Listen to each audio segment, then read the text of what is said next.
présenté le 14 octobre dernier et qui constitue désormais la boussole de l'action publique. Pour rappel, la vision 2050 est articulée autour de 4 axes stratégiques. Le premier axe, économie compétitive et création d'emplois. Le deuxième, aménagement durable des territoires et développement. Le troisième, capital humain et justice sociale. Le quatrième, bonne gouvernance et engagement panafricain. Vous noterez avec moi que le capital humain et la bonne gouvernance se situent au cœur de cette transformation. Je salue donc l'engagement constant de tous les agents publics, fonctionnaires comme non fonctionnaires, dont le dévouement quotidien fait vivre l'esprit républicain. Je leur renouvelle ma confiance ainsi que celle du gouvernement.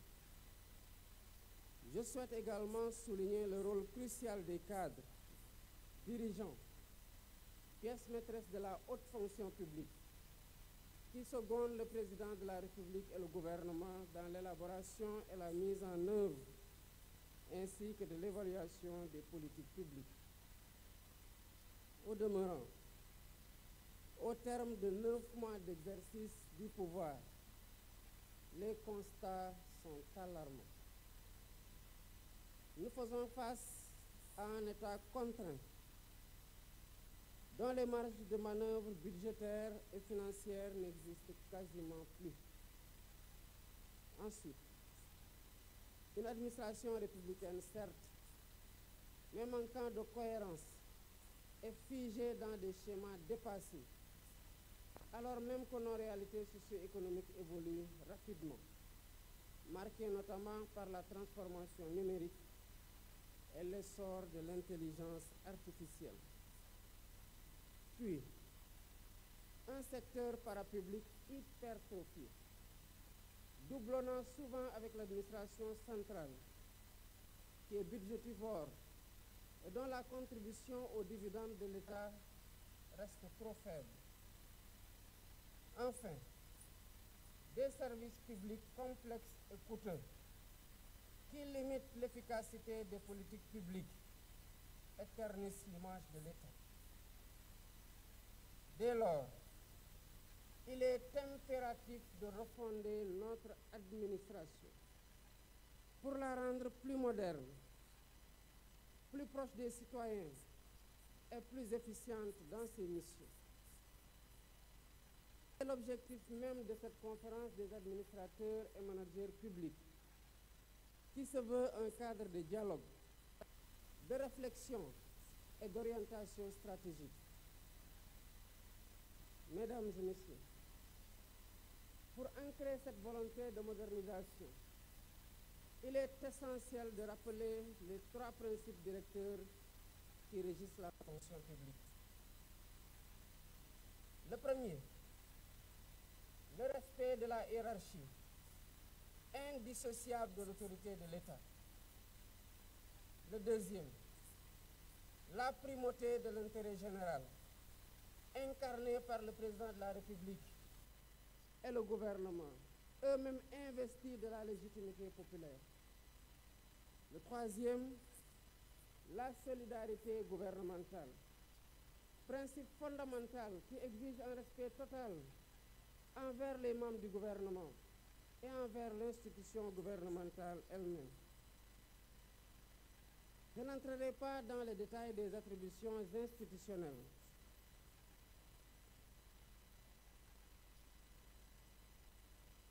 Sont clairement énoncées par la Constitution. Mais je rappelle que celle-ci doit demeurer un livre de chevet pour tout responsable public. J'insiste néanmoins sur l'importance capitale du respect dû aux membres du gouvernement, institution collégiale et solidaire, seul responsable devant le président de la République et l'Assemblée nationale.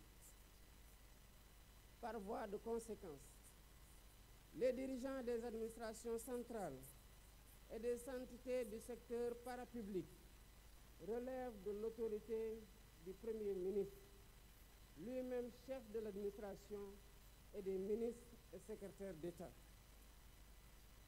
C'est un impératif de bonne gouvernance. Toute décision importante, qu'il s'agisse de recrutement, de budgétisation, de contractualisation ou de partenariat, doit être validée par l'autorité ministérielle et interministérielle compétente. À cet égard, je renouvelle ma confiance totale et mon soutien indéfectible au Premier ministre et à l'ensemble du gouvernement. Mesdames, Messieurs, une gouvernance exemplaire demeure une gouvernance intransigeante sur la loyauté et l'intégrité des acteurs. Une gouvernance marquée par le sens élevé de l'État, l'exigence de transparence, la lutte contre la corruption, la réduction des comptes et l'impartialité dans la conduite de l'action publique.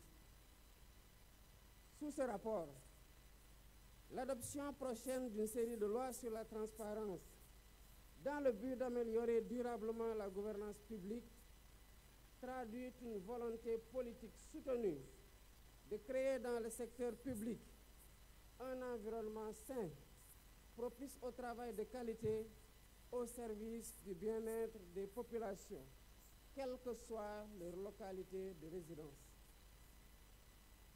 Afin de mieux répondre aux attentes de nos populations et stimuler le développement local, nous allons dès cette année 2025 activer les pôles économiques, assises stratégiques de la territorialisation des politiques publiques. Je souhaite instaurer une gouvernance de proximité, attentive à chaque collectivité territoriale, apte à déployer des politiques équitables dans l'hydraulique, l'électrification, la santé, l'éducation et la formation. Lors du Conseil des ministres du 16 octobre 2024, j'ai rappelé que la performance de l'État se mesure à la cohérence de ses méthodes et à l'efficacité des interventions. En particulier,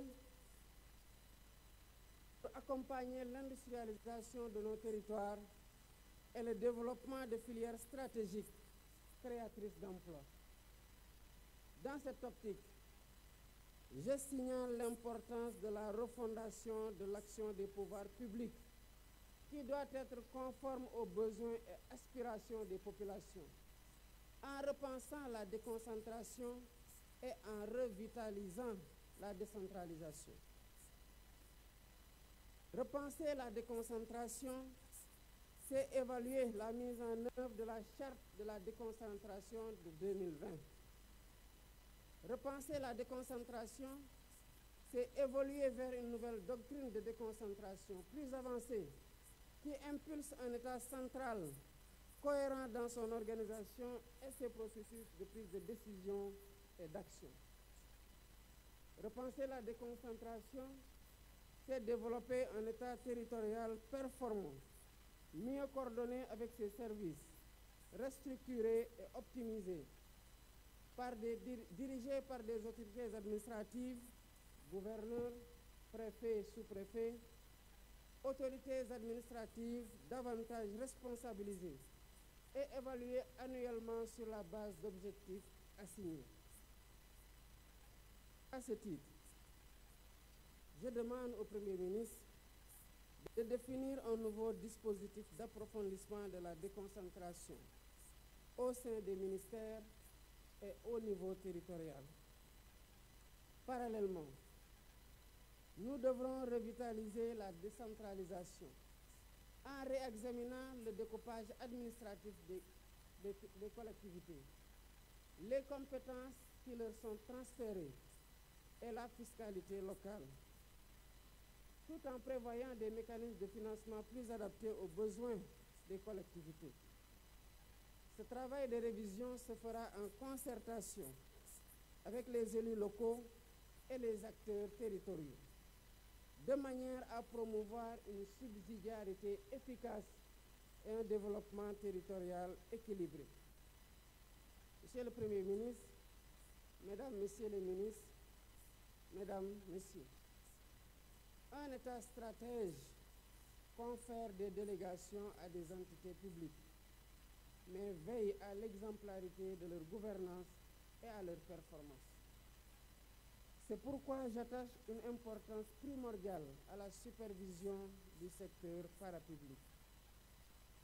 Je demande au Premier ministre d'assurer l'application rigoureuse de la loi d'orientation du 19 avril 2022 relative au secteur parapublic, qui vise à mieux cerner le portefeuille de l'État, à maîtriser la gestion des ressources publiques et à vérifier la pertinence des interventions du secteur parapublic. Je rappelle l'exigence pour les organes délibérants et exécutifs des entités du secteur parapublic de s'en tenir strictement à leurs prérogatives. À ce titre, je demande au conseil d'administration et aux directions générales de soumettre sans exception leur choix stratégique au ministère compétent grâce à la tenue systématique de pré-conseils. Les comptes rendus de ces réunions seront communiqués en détail au président de la République et au Premier ministre.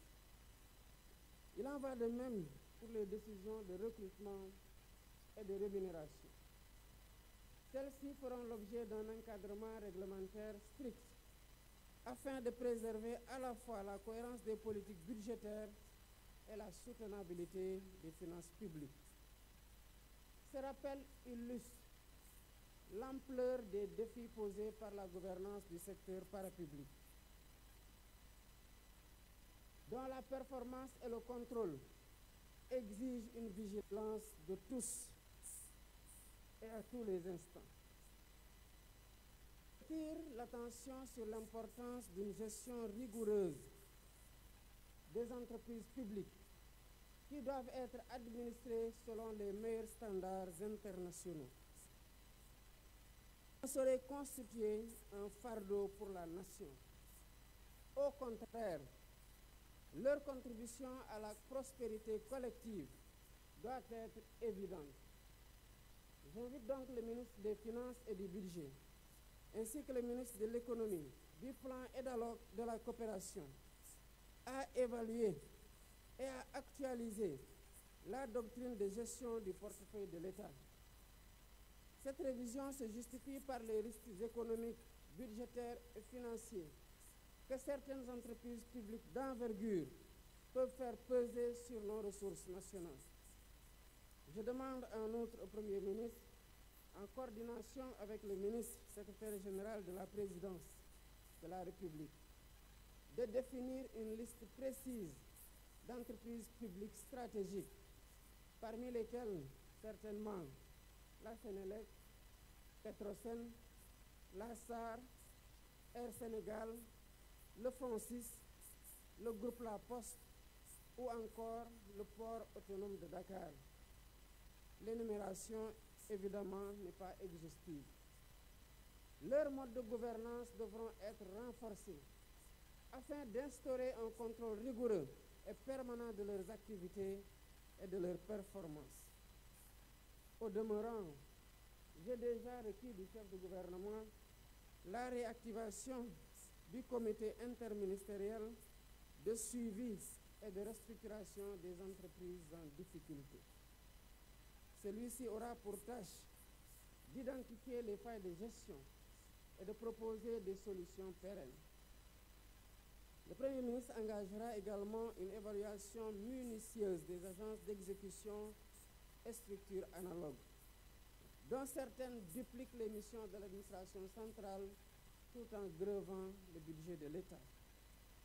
Dans le même ordre d'idées, j'ai demandé que soit élaboré un cadre législatif encadrant les autorités administratives indépendantes. Leur action et leur mode de gestion ne peuvent plus échapper au contrôle de l'État central. Monsieur le Premier ministre, Mesdames, Messieurs les ministres et secrétaires d'État, chers participants, bien entendu, je n'ai pas évoqué ici l'ensemble des constats, des acquis, des difficultés et des perspectives. Toutefois, nous partageons un socle commun, à savoir le primat de l'intérêt général, la culture du service public et le sens élevé des responsabilités. C'est l'esprit Jubal Jubanti de la lettre du 8 avril 2024 que j'ai adressée à chaque agent de l'administration du Sénégal. Nous avons également un consensus inaltérable à entretenir, c'est le sens des responsabilités. D'où cette priorité que j'attache à l'encadrement supérieur de l'État et de ses démembrements. Un système d'appel à candidature pour certains postes de responsabilité sera bientôt opérationnel. Nous l'avons déjà enclenché d'ailleurs ce processus au niveau de la Commission nationale des droits de l'homme.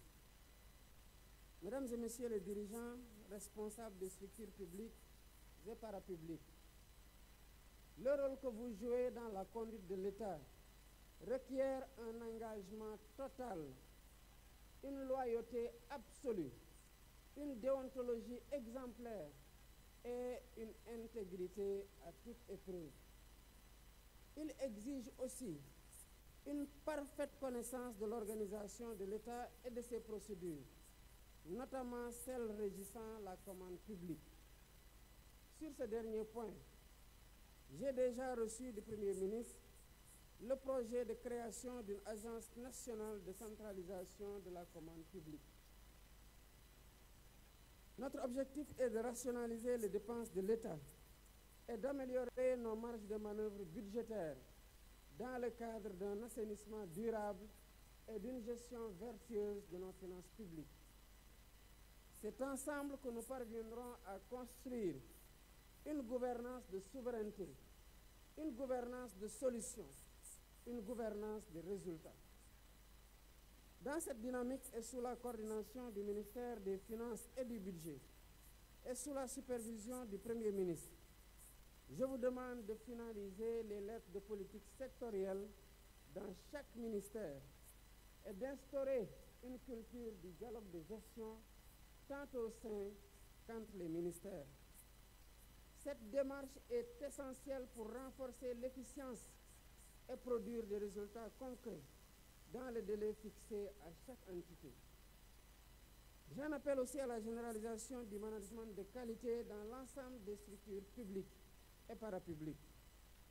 Nous devons faire progresser la culture de la qualité et viser la certification systématique de nos procédures, qu'elles soient simples ou complexes. Telle est la condition pour garantir la continuité de l'État qui dépasse les régimes et les personnes au pouvoir. Le temps est également venu d'accélérer la transformation numérique de nos administrations. La dématérialisation des formalités et leur accessibilité simplifiée représentent des gages de transparence et de bonne gouvernance. Je demande donc au Premier ministre, chef de gouvernement, de lancer la réforme cruciale des systèmes de gestion des finances publiques en intégrant les systèmes d'information financière de l'État. Le 24 février 2025, je lancerai le New Deal technologique. Il nous permettra de bâtir un service public moderne, agile et tourné vers l'avenir. Parallèlement, j'encourage le gouvernement à faire de l'innovation publique un levier d'efficacité et un vecteur de communication, à l'image du récent Govaton. C'est dans cet esprit que dès le début de mon mandat, j'ai décidé de la création à la présidence de la République d'un bureau d'intelligence et de prospective économique. Il travaille en synergie avec le bureau de suivi et d'évaluation des politiques et programmes publics et le bureau opérationnel de coordination et de suivi relevant de la primature. En attendant la mise en place d'un dispositif de pilotage plus robuste de l'agenda national de transformation Sénégal 2050, ce dispositif renforcera la culture de suivi et évaluation, indispensable pour mesurer l'impact de nos politiques et pour assurer l'amélioration continue du service public. Mesdames, Messieurs, diriger, c'est décider. C'est surtout conduire des hommes et des femmes. C'est donc en définitive disposer d'un capital humain précieux à valoriser pour améliorer les performances des organisations publiques et parapubliques. C'est pourquoi la transformation de la fonction publique est une priorité absolue. Nous devons replacer l'usager et le citoyen au centre de nos préoccupations. Nous devons également faciliter la mobilité des agents et résister aux tendances corporatistes. Nous devons enfin engager un examen réfléchi de nos grilles de rémunération, améliorer la formation initiale et continue des agents et repenser nos écoles nationales de formation. Je demande donc au Premier ministre de me proposer un programme ambitieux de transformation de la fonction publique, incluant la réforme des écoles de formation spécialisées ainsi que des formations et recrutements à l'École nationale d'administration. Je l'invite en outre à promouvoir une fonction publique d'emploi ouverte et inclusive, avec la généralisation des fiches de poste et où la contractualisation pour certains postes de direction sera une réalité.